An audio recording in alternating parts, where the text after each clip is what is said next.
भोजन की पंगत अगर छूट जाए चल जाएगा, पर अच्छे लोगों की संगत नहीं छूटना चाहिए, वो जिंदगी भर नहीं चाहिए। पंगत छूट गई, छूट जाने दो।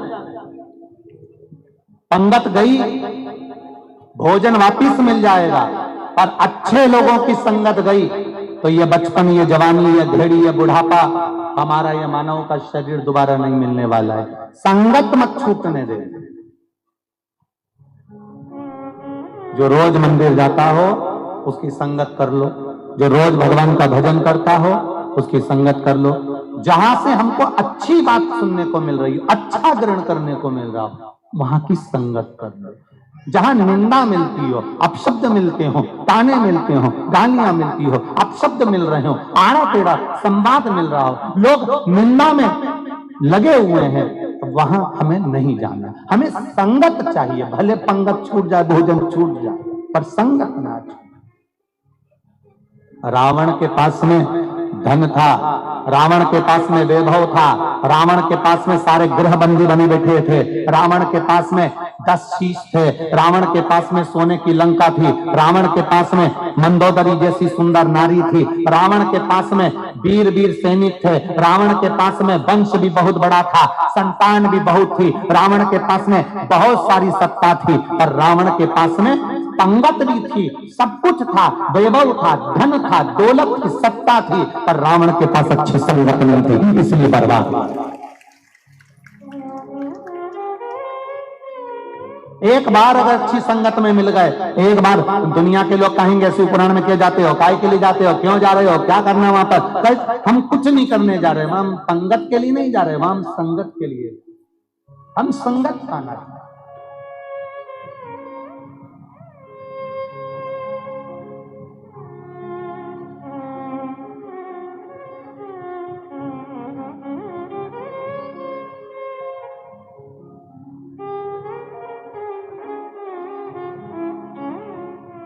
शिवरी नारायण वाले महाराज जी यहाँ पर विराजमान है।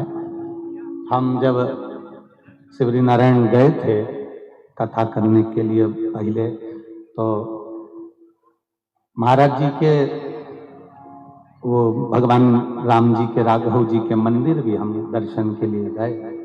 वहां जब दर्शन किया तो वहां छोटे छोटे ब्राह्मण के बालक और भी अन्य अन्य साधु संत तपस्वी एक जगह बैठकर सब सत्संग कर रहे थे, सब सत्संग कर रहे थे। हमें महाराज जी के मुख से एक शब्द बड़ा सुंदर लगा, वो हम यहाँ कहे बिगड़ ना रहे। महाराज जी ने कहा कि महाराज जी, हमारे इस राघव जी के मंदिर में, इस राम जी के मंदिर में दोनों चीजें होती है, पंगत भी होती है और संगत भी होती है। संगत भी होती है, पंगत भी चल रही है और संगत भी। सत्संग ना छूटे, हमारा परमात्मा के संग ना छूटे।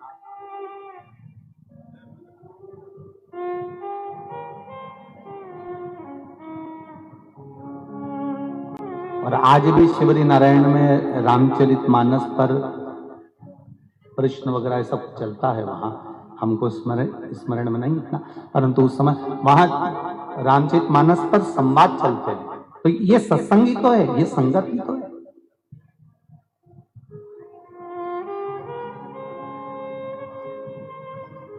निंदा अगर सुनने को मिल रही है तो हमारे कान में जो छेद है इससे निकल जाना चाहिए।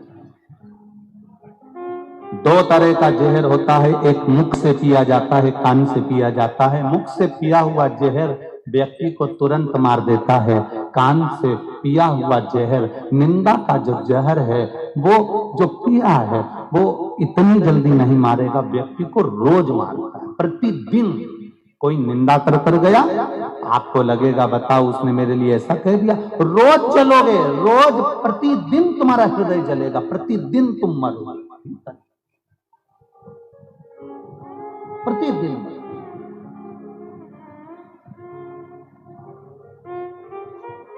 वो एक लाइन भजन की आप लोग गुनगुनाते रहते हो ना, संगत कर अच्छे लोगों, दवा मिल जाएगी सभी रोगों, भक्ति का थोड़ा तू जतन कर ले और थोड़ा थोड़ा प्रभु का भजन करे, थोड़ा थोड़ा हरि का भजन करे। संगत कर अच्छे लोग, बोलो आप भी बोलो जरा, संगत कर अच्छे, दवा मिल जाएगी सभी रोगों, मुक्ति का कोई तू जतन कर ले, रोज थोड़ा थोड़ा प्रभु का भजन। संगत अच्छी होना चाहिए, सब दवा उसी में समाई है। आप किसी अच्छे व्यक्ति से, एनर्जी फुल व्यक्ति से मिल रहे हो तो आपको एनर्जी मिल जाएगी।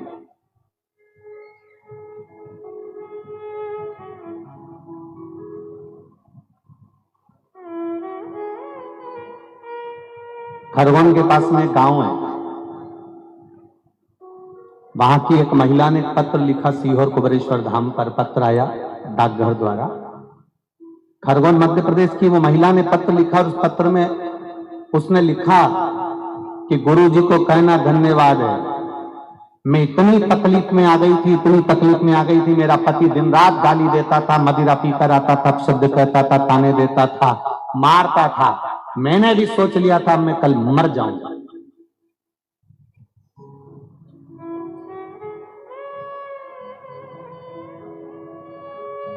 अब दूसरे दिन मैंने साड़ी निकाल ली, मरने के लिए लकड़ी की म्याल पर उसको टांग दी, पर मैंने सोचा कि मरने से पहले एक मैसेज कर जाऊं, और मोबाइल उठाकर बस मैसेज लिख रही थी।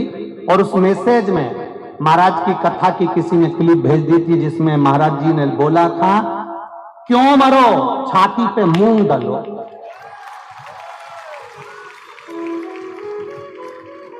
बस महाराज जी को धन्यवाद देना, फिर मैं नहीं मरी। और उस दिन से प्रण ले लिया कि भगवान के मंदिर जाऊंगी, भजन करूंगी, कीर्तन करूंगी, हिम्मत नहीं हारूंगी। और उस माता ने पत्र में लिखा, मेरे पति ने मदिरा भी छोड़ दी और गलत काम भी छोड़ दिया। ये पत्र, एक पत्र यहां पर भी आया है, एक पत्र भेजा है किसी ने, अब वो पत्र ढूंढे पहले।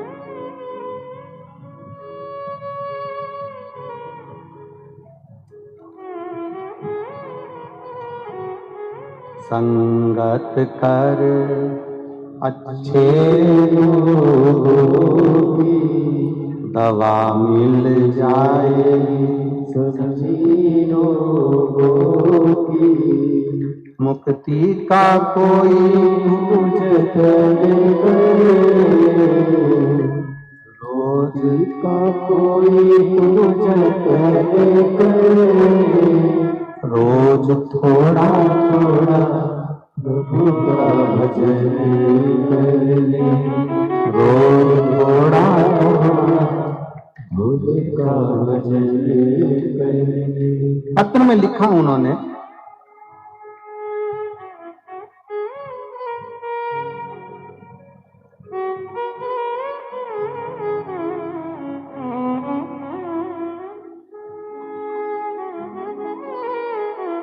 मैं ज्योति ताम्रकार, पति श्री रामनारायण ताम्रकार, रानी तराई, पाटन, जिला दुर्ग से हैं। कहीं बैठी हो तो हाथ हिलाइएगा, कहीं बैठी हो तो हाथ हिलाइएगा। ज्योति ताम्रकार, पति श्री रामनारायण ताम्रकार, रानी तराई, पाटन, जिला दुर्ग, जिन्होंने पत्र में लिखा है, गुरुजी, गुड मॉर्निंग और गुड नाइट का ट्रेड बहुत चला, बहुत चला। हमारे क्षेत्र के लोग व्यसन में इतना डूबे हुए थे, मांसाहार, मदिरा पान में इतना डूबे हुए थे गुरुदेव, जब से शिव महापुराण की कथा हमारे क्षेत्र के लोगों ने सुनना प्रारंभ करी, हमारे यहाँ के लोगों ने मांसाहार छोड़ दिया और व्यसन छोड़। ये पत्र है। आप जैसा संगत कर रहे हो,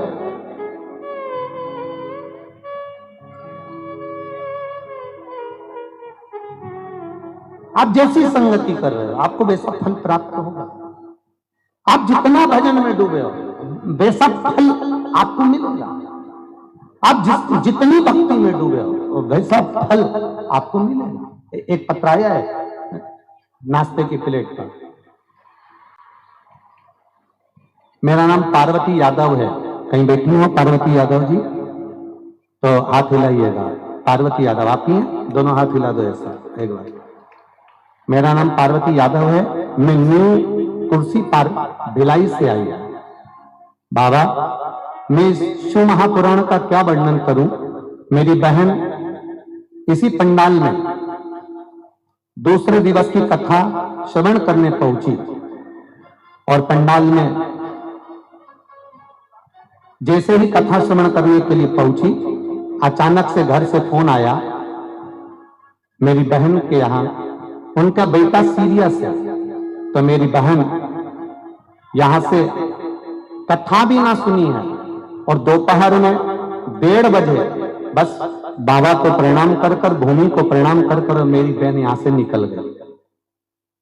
हमारी बहन के यहां से वापस हमारे पास खबर आई कि दोपहर में 3:30 पर खबर आई कि जिस बेटे की तबीयत खराब थी वो मर गया। लड़का शांत हो गया तो हम भी घर चले गए। यहां से 3:30 बजे हम यहां से कथा में से उठकर घर चले गए और घर जाने के बाद में हम हमारी बहन के यहां जाने की तैयारी करने लगे क्योंकि उसका बेटा शांत हो गया। गुरुदेव, हमने हमारे पति से कहा कि एक बार वापिस कथा स्थल ले चलो।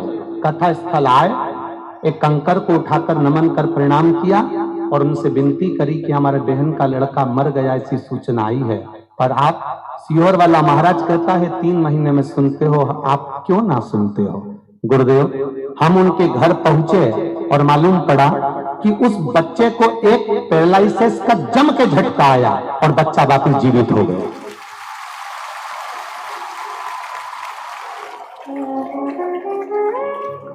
बालक वापस जीवित हो गया। अब ठीक है बहन, वो एक बार दोनों हाथ हिला दो। हर हाथ बैठिए।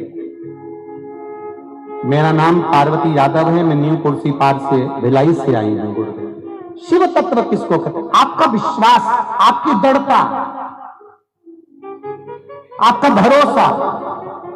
आप सीहोर वाले महाराज को सुनने के लिए नहीं आए हो, सीहोर वाले महाराज को सुनने के लिए यहां नहीं पहुंचे हो, यहां आप पहुंचे हो मेरे कुबेर भंडारी को श्रवण करने के लिए। यहां पहुंचे हो मेरे महाकाल राजा को श्रवण करने के लिए। यहां पहुंचे हो एकांतेश्वर महादेव को श्रवण करने के लिए। यहां पहुंचे हो चंपेश्वर महादेव को श्रवण करने के लिए। यहां ये छत्तीसगढ़ की धरा, आप ये मत सोचिए कि मध्य प्रदेश की धरा में महाकाल बाबा विराजमान है या बिहार में भगवान बैद्यनाथ जी विराजमान है। संपूर्ण विश्व की एक एक धरा, एक एक गांव, एक एक शहर, एक एक मोहल्ला, एक एक क्षेत्र, एक एक सोसाइटी, एक एक कॉलोनी, कुछ भी शंकर के बिना नहीं है। सब जगह शिव विराजमान है, प्रत्येक जगह पर, प्रत्येक भूमि के कण कण में शंकर समाया। उस मां ने लिखा, वो यादव बहन ने, पार्वती यादव जी ने लिखा, मैं आई, मेरे पति से कहे मेरे को एक बार लेकर चलो, एक बार मुझे उस महादेव के चरणों में जाकर कहना है कि बहन का बेटा मर गया है और मैं वहां जा रही हूं, बस इतना कहना है मुझे। वो पत्र में लिखते मरे हुए व्यक्ति को झटका आ जाना और झटका भी आ जाना और वापिस जीवित हो जाना, अकाल मृत्यु वो मरे जो काम करे, चंडाल का काल उसका क्या बिगाड़े, जो भक्त हो महाकाल। शिव बिना नहीं हो सकता। कौन आया कौन गया कौन देखेगा? कौन देखेगा? हम तो आप लोगों से रोज मिलने भी नहीं आते और ना हम लोग वहां मिलते हैं। हाँ, 7 दिन में 1 दिन जरूर पहुंचते हैं आपसे मिलने के लिए, बाकी के दिन नहीं पहुंचते। आप रायपुर में भी थे तो भी 1 दिन हमारे 7 दिन में 5 दिन में, कौकड़ी में थे तो 1 दिन जरूर आए पंडाल में मिलने के लिए। आप हाले कोसा में थे 1 दिन जरूर आए, शिवरी नारायण थे 1 दिन जरूर आए। ऐसा नहीं कि यहाँ नहीं आएंगे, यहाँ पर भी 1 दिन मिलने के लिए प्रयास रहेगा। आजकल में कभी भी रात्रि के समय 5-10 मिनट आपसे मिलन हो जाए ये, पर हम मिले ना मिले, आपका रोज का मिलन उस महादेव से होना चाहिए, प्रतिदिन का मिलन, प्रतिदिन का उससे मिलन होना चाहिए। हम मिले ना मिले, उससे मिलन।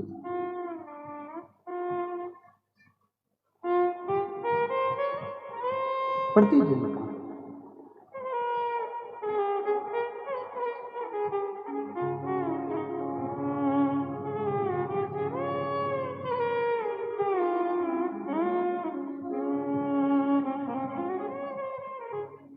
वो कहते हैं ना,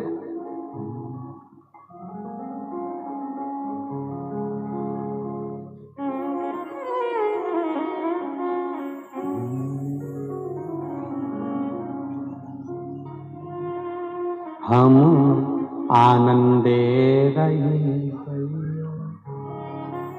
वो कहे अपने जीवन के एक आनंद में हमें रहना, अपने जीवन के सुख में, अपने जीवन के एक आनंद में हमको।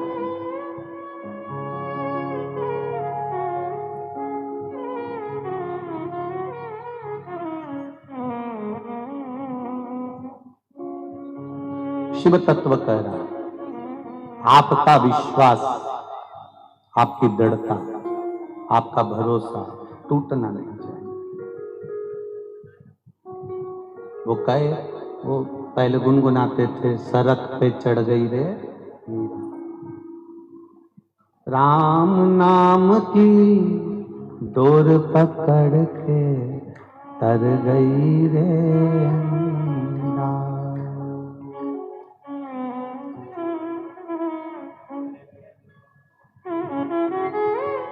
अपने एक आनंद में अपने जीवन को हम जिए, अपने आनंद में हम भक्ति के आनंद में जिए।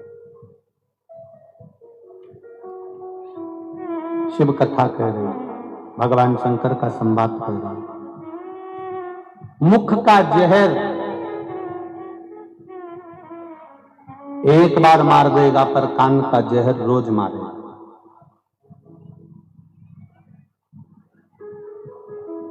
और ये बड़ा विचित्र जहर है, ये व्यक्ति को प्रतिदिन मारता है।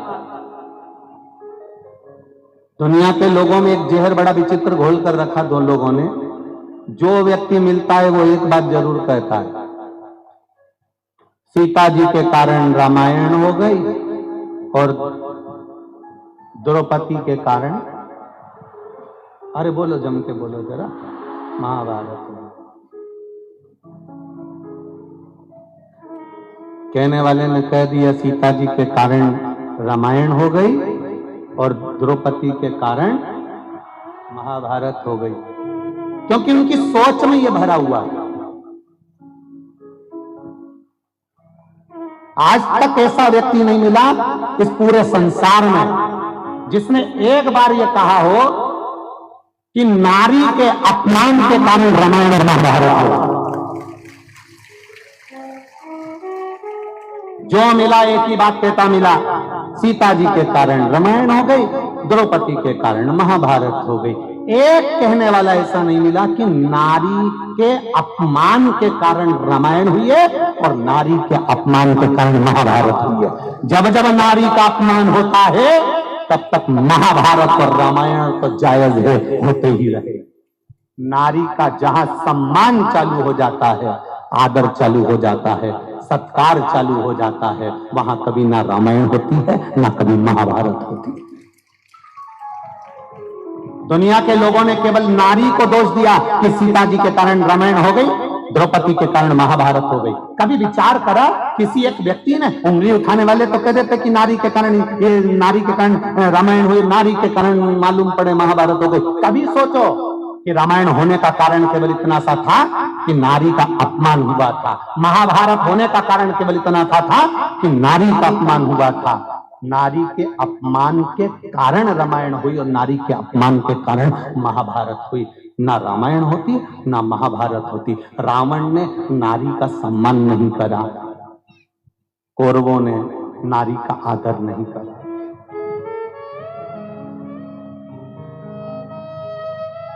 घरों में भी स्त्री का आदर नहीं होता, सम्मान नहीं होता, तो वहां पर भी रामायण और महाभारत नित्य होती है।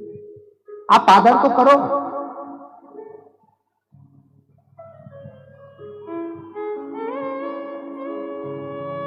किसी ने लिखा अपनी भाषा में व्हाट्सएप मैसेज पर कि गुरुजी की कथा सुनने के लिए, सियोरवाला महाराज की कथा श्रवण करने के लिए पुरुष से ज्यादा महिला कथा में जाती है। हम भी कहते हैं पुरुष से ज्यादा महिला कथा में जाती है। बिल्कुल जरूरी है, क्योंकि पिता का काम बच्चों के लिए कमाना है। पिता का काम बच्चों को अच्छी एजुकेशन के लिए शिक्षा देना है। पिता का काम बच्चों की दवाई लाकर देना है। पिता का काम बच्चों को कपड़े पहनाना है। और सबसे ज्यादा जरूरी काम जो पिता का नहीं है वो माता का है कि बच्चों को अच्छा संस्कार देना। पिता से ज्यादा जरूरी है माता का पद, क्योंकि माँ बच्चों को संस्कार देती है, माँ बच्चों को रहने का तरीका सिखाती है, माँ बच्चों के हाथ में एक लोटा जल पकड़ाकर मंदिर तक भेजती है, माँ बच्चों को रहने का तरीका सिखाती है, माँ बच्चों को भोजन का तरीका सिखाती है, माँ बच्चों को संघर्ष करना सिखाती है। वो माँ के सिवा कोई नहीं सिखा सकता। इसलिए शिव महापुराण में ज्यादातर माताएं आती हैं, क्योंकि ये माताएं जो सीख कर जाती है वो अपनी औलादों को देना प्रारंभ करती है। हम सुधरेंगे, जम के बोलो जरा, युग सुधरेगा। हम बदलेंगे, युग बदल। अपने आप को बदलने की हमको जरूरत है।